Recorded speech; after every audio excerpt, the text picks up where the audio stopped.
नमस्कार आप सभी को। मेरा नाम है अशोक वीर यादव एडवोकेट और मैं आप सभी के लिए बहुत सारी वीडियोज़ अपलोड करता हूं जो कि लीगल एडवाइस पर बेस्ड होती हैं। आज भी मेरी एक वीडियो है जो कि मैं आपको बताना चाहूँगा कि मोस्ट प्रॉब्ली जब पत्नियां अपने पति पर एक सेक्शन 498A या फिर DB या फिर मेंटेनेंस जैसे केस कर देती हैं, उसके बाद पति के दिमाग में एक चीज़ दौड़ती है, जेल। कि मैं कहीं जेल तो नहीं चला जाऊंगा, मेरा परिवार कहीं जेल तो नहीं चला जाएगा। ऐसे समय पर सिचुएशन में आज मैं आपके जो दिमाग में ये डर है जेल का, मैं आपको आज उससे बिल्कुल दूर कर दूंगा।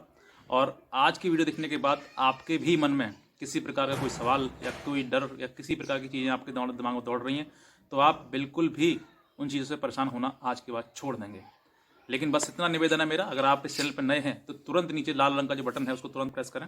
दूसरा, जो वीडियो आप देख रहे हैं इस वीडियो को अंत तक जरूर देखें, क्योंकि कानून में बहुत छोटी छोटी चीज़ें हैं जो छोटी छोटी चीज़ें आपको एक बड़ा रूप सामने लेकर आती हैं। इन्हीं के आधार पर कानून आपके लिए मतलब एक ऐसा रास्ता बनाती है जिनकी वजह से आप बच भी जाते हैं और आप फंस भी सकते हैं। तो आज हम बात करते हैं जो पत्नियां अपने पति पर सेक्शन 498A यानी कि 498A का झूठा मुकदमा कर देती हैं। हालांकि बहुत कम पत्नियां ऐसी होती हैं जो सच्चा करती हैं, बल्कि 90% ऐसी महिलाएं हैं जो झूठा ही मुकदमा करती हैं। वजह कुछ भी हो, मैं सभी के लिए नहीं कह रहा हूँ, मैंने पहले ही बोल दिया कि 10% महिलाएं ऐसी हैं जो सच्चा करती हैं, सच मतलब बोलती हैं।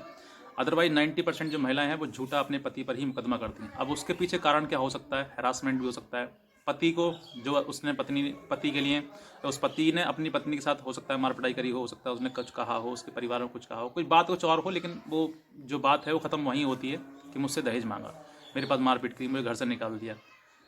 ये ऐसी चीज़ें मतलब सामने आती हैं। चाहे उनके पीछे आपसी झगड़ा हो सकता है, चाहे फिर वो आपसी विवाद हो सकता है पति पत्नी का। और देखिए, पति पत्नी का विवाद है ना, वो छोटा मोटा विवाद है, कोई बड़ा इतना इंसिडेंट नहीं है कि ऐसा कि आप बहुत ज़्यादा मतलब गलत कर दिया। लेकिन हाँ, ये जो चीज़ें हैं जो सामाजिक रूप से हैं, उन चीज़ों को पति पत्नी के बीच जो झगड़ा होता है वो सुबह झगड़ा हुआ वो शाम तक खत्म हो जाता है, और शाम का हुआ तो सुबह तक खत्म हो जाता है। ऐसा ही झगड़ा होना चाहिए। अगर इस झगड़े को ज़्यादा बढ़ा चढ़ा के मतलब आप मैके चले जाती हैं, आप मैके जाने के बाद फिर वहाँ पर कुछ दिन रहती हैं, पति उधर गुस्सा होता है, वो गुस्से में पति आपको बुलाना नहीं आता है, और इसके चलते हुए आप उस पर सेक्शन 498A का मुकदमा करते हैं, जो कि आपको बाद में बहुत ही ज़्यादा भारी उसका मतलब खामियाजा भरना पड़ता है, जिससे कि आप बहुत ज़्यादा परेशान हो जाते हैं। और इस समय पर, ऐसे समय पर जब सेक्शन 498A जैसी चीज़ें मतलब सामने आ जाती हैं, पति के सामने आ जाती हैं, और उसको लगता है कि मैंने उसको झूठ बोला नहीं और उसने इतना इतना झूठ पचा दिया, तो फिर बातें और बढ़ना शुरू हो जाती हैं।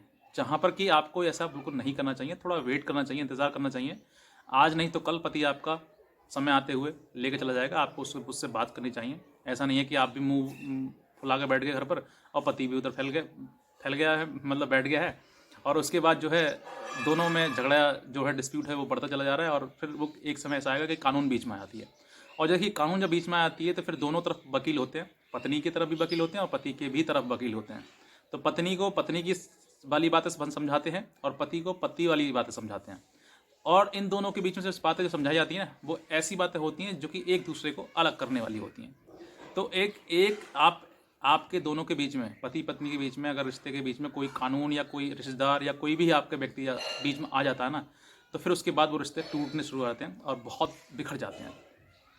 तो यहाँ पर मैंने यही कहा है आपसे कि आप, पहली बात तो ये है कि अगर ऐसे समय पर आपके बीच में कोई पति पत्नी के या फिर ये केसेस वगैरह आ जाते हैं तो फिर चीज़ें बहुत बड़ी हो जाती हैं, क्योंकि घर से बाहर निकलना इन बातों का, और बाहर निकल के फिर कोर्ट तक पहुंचना, कोर्ट के फिर बयानबाजी होना और फिर ये चीज़ें होना, इसमें फिर आपका जो समय है वो बहुत ख़राब होता है, समय भी, और आप मेंटली टॉर्चर होते हैं। दोनों ही होते हैं इसमें मेंटली टॉर्चर, पत्नी भी होती है, पति भी होता है। लेकिन इस समय पर, ऐसे समय पर समझ नहीं पाते हैं, ना ही तो पति के परिवार वाले समझ पाते हैं कि हमारे बेटे पे क्या गुजर रही है, क्या बीत रही है, कितना वो टेंशन में है। ना ही उस बेटी के परिवार वाले ये समझ पाते हैं कि हमारी बेटी कितनी टेंशन में है।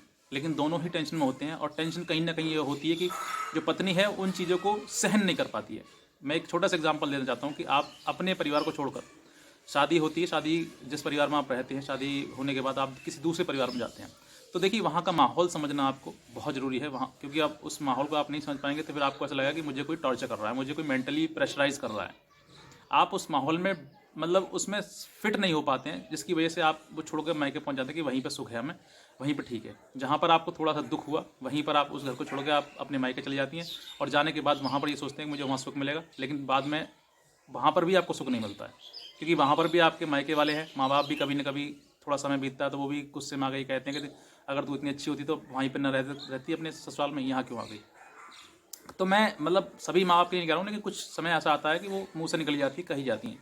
तो देखिए कहीं ना कहीं आपको वो चीज़ें आपको मायके में सुननी पड़ सकती हैं, और जो चीज़ें आपको ससुराल में सुननी पड़ रही हैं, ससुराल आपका वो जगह है, वो स्थान है जहाँ पर कि आपका आगे आने वाला जीवन पूरा वहीं व्यतीत होना है।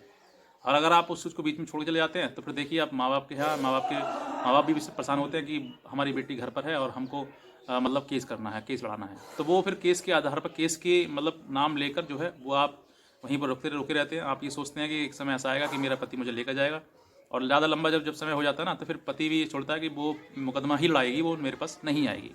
तो ऐसा ये चीज़ें बहुत ही सेंसिटिव मैटर है ये। आप बहुत आसानी से केस कर देते हैं, लेकिन केस करने के बाद आपको खुद पछतावा होता है कि मैंने ये गलती क्यों कर दी।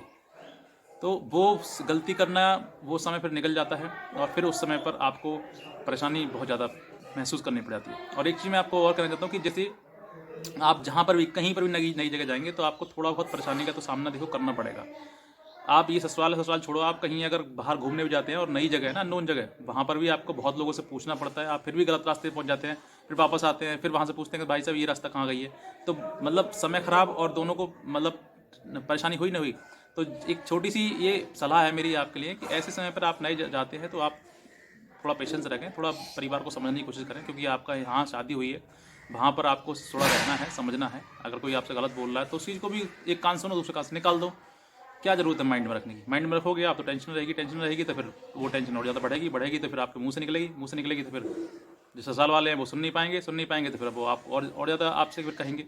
तो बेहतर है कि वो चीज़ें आपको थोड़ा हैंडल करनी है। और रही बात अब इसकी कि सेक्शन 498 ए, हालांकि कोई पत्नी अपने पति पे कर सकती है, क्योंकि इसका कोई ये नहीं है कि आप नहीं कर सकते, क्योंकि झूठ का तो देखो कोई भी इलाज नहीं है, झूठ आप कुछ भी बोल सकते हैं। लेकिन ये भी आपको सोचना कि अगर आपने आज झूठ बोला है ना, तो वो झूठ आपको पूरा जीवन भर परेशान करेगा।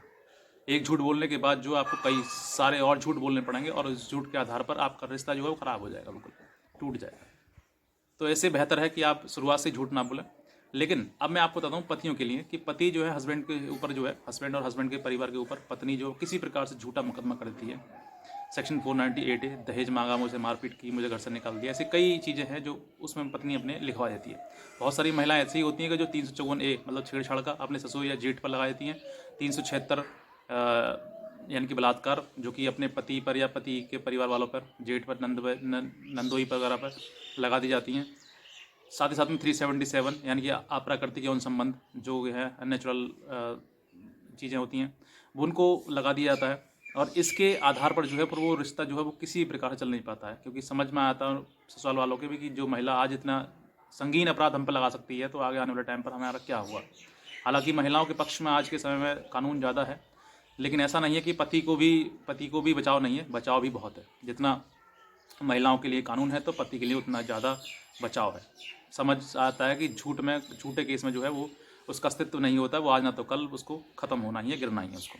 तो ऐसे समय पर जैसे पत्नियां जो हैं अपने पति पर 498A का दहेज का मुकदमा लगा देती हैं, लगाने के बाद पति जो है वो बेचारा परेशान हो जाता है कि अब मैं क्या करूं, क्योंकि कई ऐसी चीज़ें होती हैं, सामने आती हैं कि वो अपने अपने आप को तो फंसाना चाहता है। वो कहता है कि सर मेरे लिए जो होना हो जाए, लेकिन मेरे परिवार को ना हो, क्योंकि उनकी ना ही तो गलती है, शादी हुई है तो मुझसे हुई है, तो मुझे अगर जेल भेजना है तो मुझे जेल भेज दो, मुझे जो करना कर दीजिए, लेकिन मेरा परिवार जो मेरे पापा हैं, मम्मी हैं, भाई है, बहन है, इनका उसने नाम झूठा लिखा दिया है, ये मुझे बर्दाश्त नहीं है। तो ऐसे समय पर देखिए अब आपके दिमाग में ये आता है कि क्या पति या पति के परिवार वाले जेल जा सकते हैं, इसमें जाते हैं या नहीं जा सकते हैं। तो देखिए ये कानून जब स्टार्टिंग में जब बना था तो महिलाओं ने शुरू से ही इसका दुरुपयोग करना शुरू कर दिया, जिसमें कि संसद तक में हाहाकार हो गया, सुप्रीम कोर्ट से, हाई कोर्ट से लेकर सुप्रीम कोर्ट, और सुप्रीम कोर्ट से लेकर प्रेसिडेंट तक इन चीज़ों को पहुंचाया गया। और वहाँ तक इतना इन सब चीज़ों को, क्योंकि पत्नी हर घर में है, ऐसा कोई घर नहीं होगा जिसमें पत्नी ना हो, लेकिन पत्नी अगर इस तरीके से उन कानूनों का दुरुपयोग करे, उनको मिसयूज़ करके उनको लगाए और फिर पति के परिवार को हैरासमेंट करे, तो फिर देखिए वो चीज़ें समझ नहीं आती, क्योंकि हर घर में पत्नी है, और पत्नी जो है उन कानूनों का इस्तेमाल करेगी गलत तरीके से, तो फिर कानून भी ऐसा सोचेगी कि ये बाकी झूठ है, और झूठ है तो झूठ के आधार पर वो फिर कानून भी कलम आगे नहीं बढ़ाती है। तो ये चीज़ें हैं आपको जो समझना है। परिवार ये समझे, पति का परिवार ये समझे कि हम जेल चले जाएंगे, तो आप बिल्कुल इस दिमाग से निकाल दीजिए, ना पति ना पति का परिवार वाला कभी भी जेल नहीं जा सकता है। हाँ, हो सकता है किन केसेस में, जिस केस में वाकई घटना सच हो, वाकई जो आपने मारपीट करी है वाकई आपने उसके साथ में ज़्यादा जाति करी है, तब ये चीज़ें हो सकता है। लेकिन 90% जो है वो चांसेस ये होते हैं कि आप जेल नहीं जा सकते हैं, क्योंकि इसमें कई सुप्रीम कोर्ट और हाई कोर्ट की रूलिंग भी आ चुकी हैं, जिसमें कि जो सेम डे बेल देने का प्रोविज़न बताया गया उसमें, कि पति अगर पति या पति के परिवार वाला जो है वो बेल के लिए आते हैं तो सेम डे उनको बेल भी दे दी जाए। तो ऐसा आप बिल्कुल भी ना सोचें दिमाग में कि सर मेरे पर 498 का मुकदमा कर दिया है तो क्या अब मुझे जेल हो जाएगी। बिल्कुल नहीं होगी, आप बेफिक्र रहिए इस चीज़ से। दूसरा, ऐसे समय पर आपके लिए बहुत सारे ऐसे रास्ते हैं जिन वजह से आप ना ही तो जेल ज़रूरत पड़ेगी और ना ही आपको कोई कोर्ट कचहरी भी करने की आवश्यकता पड़ेगी। तो यहाँ पर ज़रूरी है कि आपको एक सही रास्ता दिखाए, आपका एडवोकेट है, वकील है, आप उनसे मिलें ताकि आप उनसे बेहतर आपको जानकारी मिल सके। और भी कोई जानकारी लेना चाहते हैं तो आप हमारे दिए हुए नंबर पर हमसे भी संपर्क कर सकते हैं ताकि हम आपको लीगल एडवाइस कर सकें। तो ये चीज़ें जो हैं आपको समझना है, और जिनके मन में इस तरीके की चीज़ें हैं कि मैं जेल चला जाऊँगा, देखिए इसमें सिर्फ 2 चीज़ें को लॉस होगा आपका। सबसे पहला समय, दूसरा पैसा। यानी कि पैसा, क्योंकि आप जब हरासमेंट होंगे, किसी तरीके से परेशान होंगे, तो डेफिनेटली आपको कहीं ना कहीं पैसा देना ज़रूर पड़ जाएगा। आप वकील के पास जाएंगे तो वो भी आपसे अपनी फ़ीस लेंगे, और कहीं पर जाएंगे मतलब जहाँ पर जाएंगे आपका पैसा जाएगा, और जो समय आपका लगेगा वो समय ख़राब होगा। लेकिन अगर आपके दिमाग में ऐसी कोई बात है जिससे कि जेल है, क्योंकि मैं और बताता हूँ आपके लिए, क्योंकि आपने जो क्राइम है ना, ये क्राइम पति पत्नी का, हस्बैंड वाइफ का क्राइम है। इस क्राइम को ज़्यादा बड़ा हीनियस क्राइम नहीं माना जाता, क्योंकि हर घर में छोटी मोटी घरेलू हिंसा जैसी चीज़ें होती रहती है। ऐसा कोई पति पत्नी ना हो इसमें आपस में झगड़ा ना हो, लेकिन उस झगड़े को कोर्ट तक ले जाएं आप तो फिर बातें पड़ जाती हैं। लेकिन ये चीज़ें वो भी जो थाने में है या फिर कोर्ट में है, उनके घर में भी पत्नी आवे हैं, वो भी समझते हैं कि सब में छोटी छोटी चीज़ें होती हैं। लेकिन इस चीज़ के लिए बड़ा कर दिया, बड़ा चढ़ा कर समझा दिया, बढ़ा दिया, कानून के रूप से उसको ले लिया, तो फिर वो भी समझ जाते हैं कि हाँ इसमें कोई गलती किसी प्रकार की नहीं है। लेकिन जहाँ गलती होती है तो वहाँ पर देखिए चीज़ें बिगड़ भी सकती हैं, और हो सकता है कि आपको किसी प्रकार से सिर्फ पति को 1% जेल भेज दी जाए।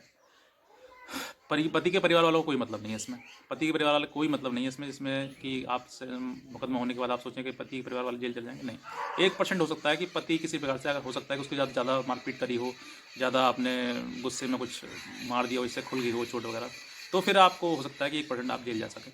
वरना अगर छोटी मोटी लड़ाई झगड़े हैं, छोटी मोटी जो है, तो फिर आपको कोई दिक्कत नहीं है, आप बेफिक्र रहिए, अपने कोर्ट प्रोसीडिंग करिए, और उसके बारे में अपने जो एडवोकेट हैं, वकील हैं, उनसे आप संपर्क करें ताकि आपको और बेस्ट एडवाइस कर सकें।